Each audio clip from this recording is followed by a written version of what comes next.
there, Mary Elizabeth Parker here, and with another week of Random Fact Friday, or Fun Fact Friday. Since we just had the summer solstice this past Wednesday, or at least in the Northern Hemisphere we did, I thought that I would do some fun facts about summer. So here they come. The word summer derives from the Proto-Indo-European root sam, meaning summer, spelled S-A-M. The root sam is a variant of the Proto-Indo-European root sem, S-E-M, which means together / one. So I actually geek out on some etymology. Now, the word solstice is actually from Latin. The word I'm going to get in trouble from my friend from this, but whatever. Solstitium, which is from sol, meaning sun, and stitium, meaning to stop, because it seems as if the sun stops at the solstice. In the Northern Hemisphere, summer solstice occurs sometime between June 20th and June 22nd, and it occurs between December 20th and 23rd of December in the Southern Hemisphere. Because we are slanted at a different angle than they are towards the sun, we have different solstices. So south of the equator right now it's actually winter as of this past Wednesday. The word season is from an old French word, saison. It's spelled exactly the same, which means sowing or planting, or it could mean seed time. I just thought that one was kind of randomly in the list that I was working from, but it does relate to summer because that's usually when you're planting your produce and whatnot. Now, the term dog days of summer actually refer to the weeks between July 3rd and August 11th. It's named after the dog star, also known as Sirius, which is in the Canis Major constellation.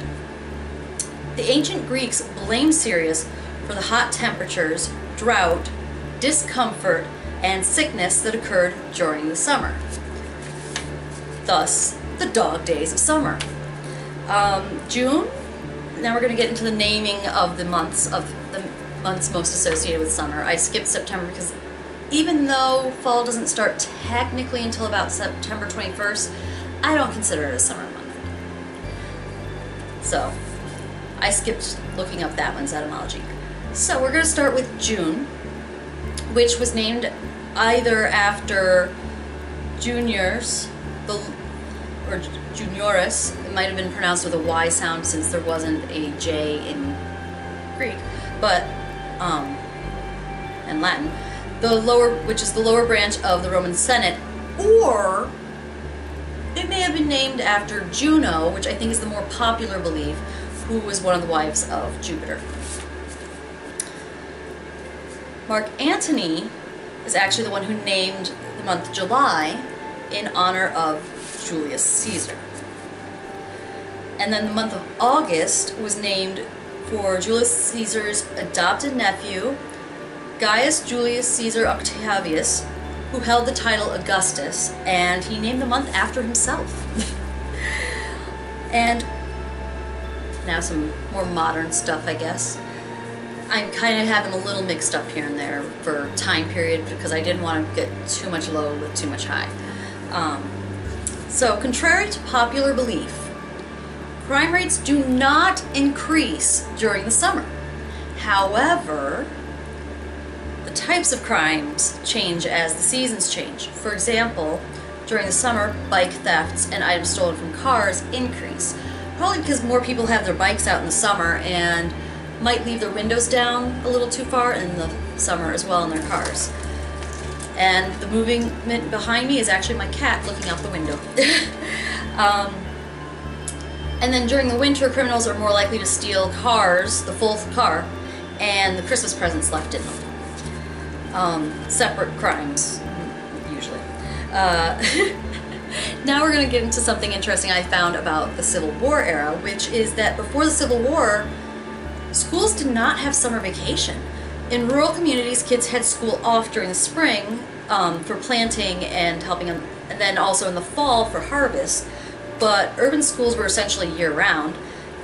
The long summer holiday didn't come about until the early 20th century. I don't know the exact date, but I'm kind of grateful that I was born late enough where I had a summer vacation.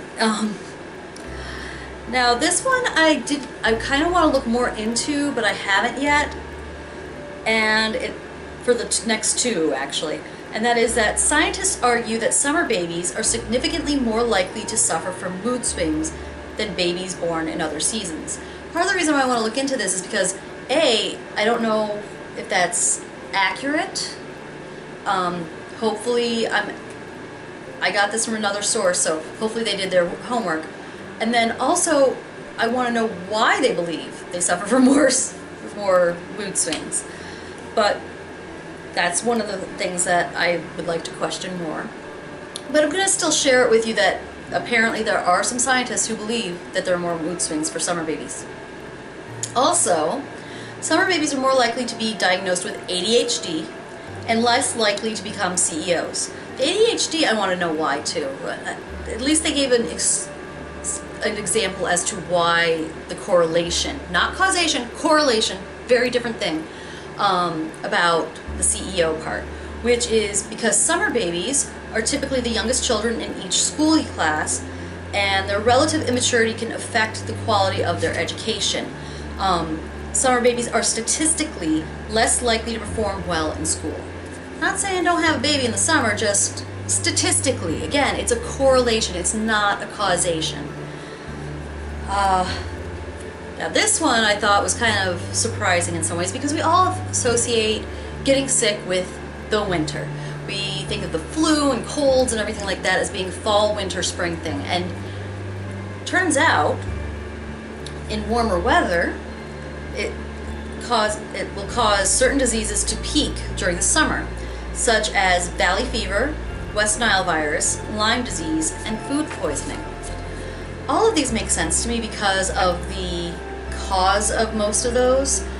And food poisoning, a lot of picnics, and if you're leaving out food that should be kept to a certain temperature, or you're bringing food someplace and it's not kept to the right temperature, you're going to possibly cause foodborne illness. It's just a fact that bacteria will grow if not kept within the safe zones for that food. And you may be packing hot food and cold food together, which don't always mix well. Then there's also something that I'm so glad I don't fully have to worry about, but I'm sure that there's a female version of this because of the cause. It's called summer penile syndrome, which is a seasonal skin disease, and it's characterized by an acute penis hypersensitivity, swelling, itching, and painful urination. The disease is caused by chigger bites to the penis, most often during the warm summer months. So I'm sure has to be a female equivalent where chiggers are getting to us too, but that's the one I found about chiggers. Then leprosy, which I know a lot of you probably thought isn't something to worry about anymore. It's extremely rare in the modern time, and there are now treatments for it. They did finally find out how to treat it, even though it does go back to before the biblical era, and at certain times they even made those who were lepers wear bells. Anyway, it's also more commonly known today, instead of as leprosy, which I think has to do with the stigmatization of the term leprosy, it's now also called Hansen's disease. It's more readily contracted during the summer. Each year, about 150 Americans contract leprosy. Now, that sounds like a lot, but they're really, if you look at the ratio or percentage of how many Americans exist, it's not that high. But still, that's still 150 people who have to deal with this disease. Hopefully they're able to get the treatment, because you never know when the treatment might be something that person has an intolerance to, or anyway. In the United States, I don't know how many of you guys knew about this, the source of leprosy is usually armadillos. They are carriers of leprosy. It's just one of those facts out there. Not that you see them live all that often and outside of captivity, but armadillos do carry leprosy. And so oftentimes The disease is transmitted when people, particularly in the southern states, which is where the armadillos typically are, hunt, kill, and eat infected armadillo. So you might not want to consume armadillo or handle it. Another reason not to handle the roadkill with your bare hands, or any dead animal with your bare hands, unless you have freshly killed that animal for hunting, if that's something you do. I go with honestly, I'm of the belief that killing for survival is okay. If you're killing that animal to eat, I say that's okay. If you're killing that other person so you don't get killed, okay. Still controversial, but okay. It's for your survival. If you're doing those things for a trophy or something like that, I'm not into that. Just thought I'd share my viewpoints on that one. So here's another handling a dead animal situation that you want to stay away from. While rare, the plague is more readily contracted and spread during the warm summer months, particularly in the western U.S.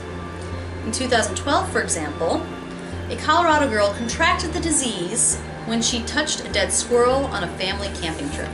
So I was always brought up, never handle a dead animal, other than animal prepared for food. So I'm very fortunate that I listened to my parents, because that could have happened. I would say if you do happen to touch it, make sure you wash your hands very thoroughly. Preferably use gloves if you're handling a dead animal. PSAs, I guess. I think there's a lot of them in this one. Especially since apparently the most dangerous time to go to the hospital is during the summer, especially July. So here you have all these diseases that pop up during the summer, and yet it's the most dangerous time to go to the hospital, especially in July. So apparently it's because the most experienced medical residents graduate and leave hospitals in July, just as new physicians or last year's medical students arrive. Death rates actually increase between 8 to 24% in July. Yowza. I thought this one was interesting.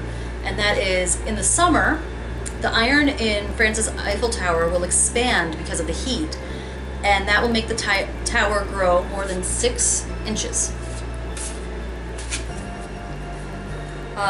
The first Olympic Games in the modern era were the 1896 Olympics, officially known as the Games of the Eye Olympiad. Maybe you're representing one, I could be, but I think it's just Eye Olympiad, in Athens, Greece. The games featured the Panathinaik Stadium, the first giant stadium of the modern world that housed the largest crowd to ever watch a sporting event. Now we're going to get into how some different civilizations get into summer.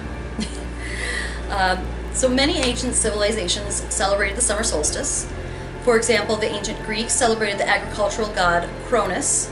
The ancient Romans paid tribute to Vesta, the goddess of the hearth, and the ancient Chinese honored femininity and the force known as yin. Around the summer solstice, some Christians celebrate St. John's Eve, which marks the birth of John the Baptist. John supposedly was born 6 months before Christ, which is traditionally considered to be around December 24th. I think that the source originally said traditionally because there's speculation that Christ was based on the position of the stars, that chances are Christ was actually born in a summer month. But because of the way the Christian faith works, that's when they celebrate John the Baptist. So Shakespeare's Midsummer Night's Dream takes place on Midsummer's Eve, a time that Elizabethans would have associated with celebration. The summer solstice was associated with dancing, drinking, mystery, and magic. In his bewitching play, Shakespeare captures the festive atmosphere of the season and even includes some summer rituals. In southern England, over 37,000 people gather at Stonehenge to see the summer solstice. Druids and pagans are among those who celebrated the longest day of the year at this historical, notable place. Ancient pagans celebrated midsummer with bonfires. It was believed that the crops would grow as high as a couple could jump across the fire, and additionally, bonfires would generate magic by boosting the sun's powers. In some European pagan traditions, picking certain plants such as roses, verbena, rue, and St. John's wort on the summer solstice gave them certain properties that they wouldn't have if they were picked at any other time. So, for whatever they were using them for, whether it be ritualistic or medicinal, they believed that they had better properties if picked on the solstice. Many Native Americans held ritual dances to honor the sun during the summer solstice. For example, the Sioux would set up teepees in a circle to represent the cosmos, and participants would decorate their bodies in the symbolic colors of the sun. Red for sunset, blue for sky, yellow for lightning, and black for night. So if you ever are fortunate enough to see somebody celebrating solstice of Native American, you'll now know that's what the markings of the colors are representing for them, or at least traditionally. Many yoga groups participate in mass yoga celebrations on the summer solstice. For those of you who don't know, there's also a spiritual yoga, not just the exercise. The exercise actually comes from the spiritual yoga. They see the summer solstice as a sacred transition in the flow of life on Earth and a time to do sun salutations. Logically, since it's summer solstice, we're celebrating more sun than any other day. Now, for the final one I have written down is about a summer treat that many of us enjoy, popsicles. So apparently, the popsicle was accidentally invented by an 11-year-old boy in San Francisco in 1905. Here's the part that surprised me. He left a glass of soda sitting outside, and by the next morning, the soda had frozen. I don't tend to think of San Francisco as being cold enough to really have something freeze, but there we have it, it did. He began selling them at an amusement park in New Jersey. I don't know why for the move. Maybe that's the only place that had the amusement parks at that time. And in the US, cherry is the #1 flavor. So that's all I have prepared on summer and summer solstice for information. Hopefully you learned something and had fun with it. One of my favorite songs is actually in Middle English, and it's called Summer is a Kumen. For some reason it's really fun to sing for me. It's in, like I said, it's in Middle English, but as you can tell by the title, you could probably figure out that it's basically summer is coming. So I'm not gonna torture you by singing it right now, but I hope that you learned something and that you have a fun and safe summer. Call out for help if you need it. Call for a ride if you are inebriated, etc. Like I said, a little bit of a PSA this time.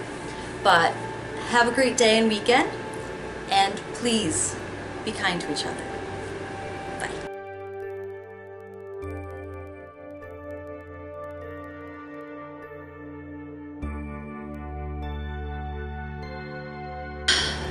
This one is sad, but I'm going to put up the website and phone number to get help if this is something that you need help with. Please realize this. So apparently suicides actually increase during the summer months, and research suggests several reasons for this, including increased interaction with other people and seasonal hormonal changes. And I'm sorry for anybody who's going through consideration of that. Like I said, I'm going to put the number either here or here, and the website. Now they have not just phone calls you can make, you can now text helplines and help centers, or instant message, private message with them to help you through these tough times. I'm not the type of person to hide things like this. I myself am someone who has recurrent major depression. I find that medication is something very helpful for me. I do have my lows still. Luckily, I have certain people I feel comfortable talking to and calling on when I know I'm not in a good spot. And I'm hoping that those of you who are considering that path are able to find some kind of support system, or just, it's just so hard to really discuss and articulate what needs to be said for that situation.